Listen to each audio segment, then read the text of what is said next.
Рыбий глаз от Brighton Star. 7,5 мм, максимальная диафрагма 2,8. Мануальный, бюджетный, выпускается для камер формата APS-C. Практически на все байонеты. Sony, Nikon, Fuji, Micro 3 четверти, есть даже на Canon. К сожалению, только M. Стоит от 139 до $150, в зависимости от настроения продавца. И, на мой взгляд, он этих денег стоит. Давно мне не было так весело во время съемки. Привет. Когда-то очень давно у меня был зенитар Fisheye 16 мм, но он был не для кроп-сенсора, поэтому там был просто очень широкий угол. И здесь прям честные 180 градусов. Под моими обзорами часто спрашивают, а можно ли стекло использовать на фуллфрейме, если оно было сделано для кроп-сенсора?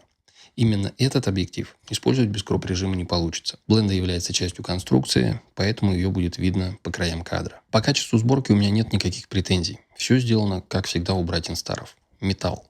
При этом весит около 260 граммов. Абсолютно не напрягает таскать его с собой, просто на всякий случай. Передняя крышка просто надевается на бленду и никак не крепится. Держится только за счет тканевого уплотнителя с внутренней стороны. Возможно, если пользоваться им долго и часто, то этот уплотнитель сотрется и крышка будет соскальзывать в сумке. Но для этого надо им пользоваться долго и часто. А у меня есть большие сомнения, что им кто-то будет пользоваться часто. Слишком он необычный. Из-за того, что это Fisheye, передняя линза сильно выпуклая. И, соответственно, поставить сюда классический светофильтр не получится. Но в комплекте есть НДшник, который накручивается со стороны байонета. Честно говоря, не знаю, можно ли докупить сюда какой-то другой фильтр, например, другой НДшник.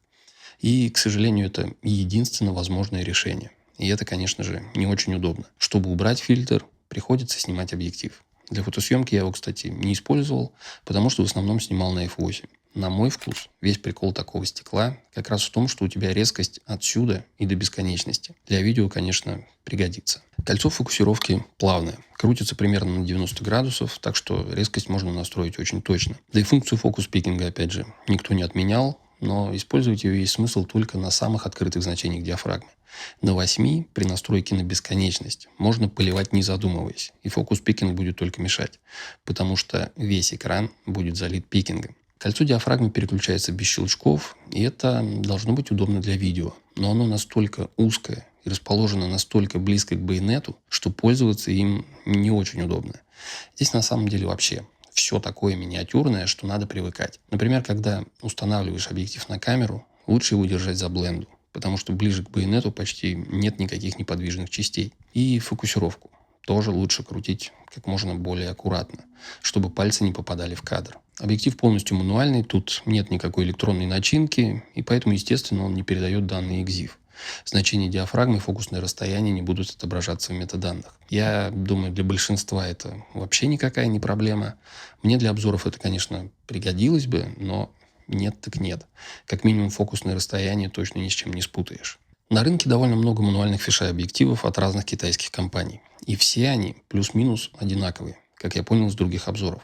Нашел, например, вот такое сравнение с несколькими другими более популярными стеклами. Как видишь, есть точно такое же стекло у 7 Артисонов. Совпадает даже вес и цена. При этом сам Янг, который стоит почти в 3 раза дороже, проигрывает по резкости.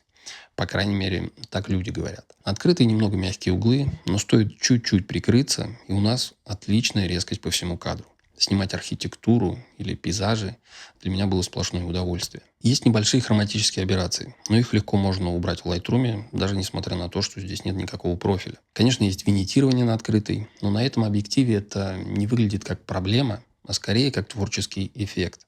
Так же, как и дисторсия. Если бы ее не было, то это был бы уже не Fisheye. Весь его смысл как раз в ломании перспективы. Получаются отличные урбан-снимки. Главное, чтобы было что ломать вокруг. В чистом поле и на большом расстоянии это будет просто супер широкоугольный пейзаж. Самый главный минус – это неустойчивость к бликам. Съемка против ярких источников света может приводить к появлению вот таких ореолов и снижению контрастности. А с таким углом обзора на самом деле довольно сложно избегать источников света в кадре.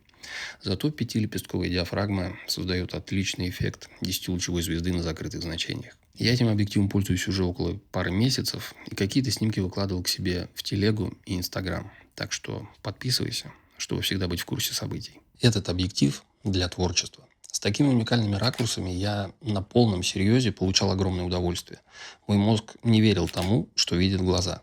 Из-за этой необычности начинаешь искать, где бы тут еще переломать перспективу. И на самом деле надо очень тщательно отбирать, что снимать, чтобы получилось интересно.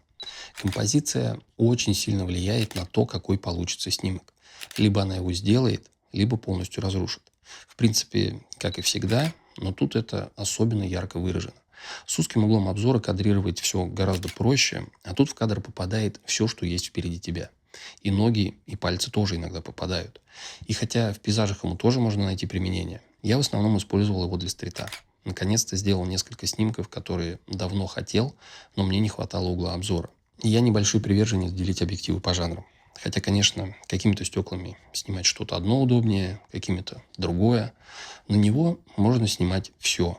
Но нужно, конечно же, учитывать, как это будет выглядеть. Дисторсия создает сюр с изогнутыми линиями, а виньетка все это только усиливает.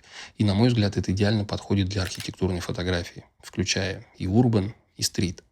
Портреты тоже почему бы и нет. Здесь точно никто не скажет, что вокруг объекта нет контекста.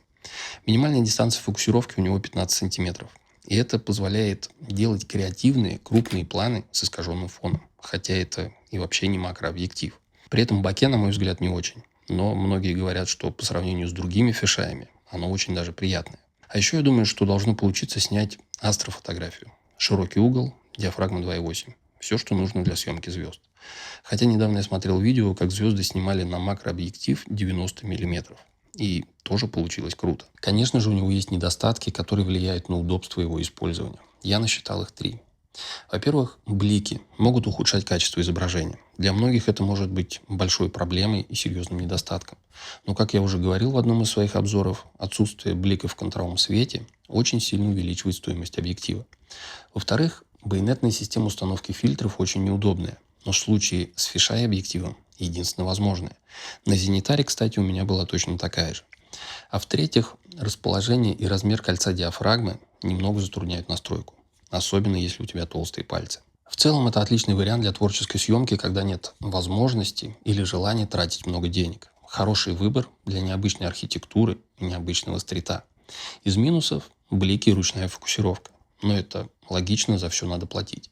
В любом случае, мне кажется, фишай – это не то, что ты будешь использовать каждый день. А чтобы делать время от времени интересные снимки, он подходит отлично. Так что если ты готов мириться с этими его недостатками и тщательно подбирать под него композицию, то вперед. Ссылка будет в описании. А если же тебе нужен фишай на постоянку для съемки, я не знаю, например, рэп-клипов в стиле 90-х, то лучше поискать что-то подороже и с автофокусом. Ну и если тебе понравилось это видео, то не забудь про лайк, подписку и колокольчик. Телеграм и Инстаграм в описании. Увидимся в следующем видео. Пока.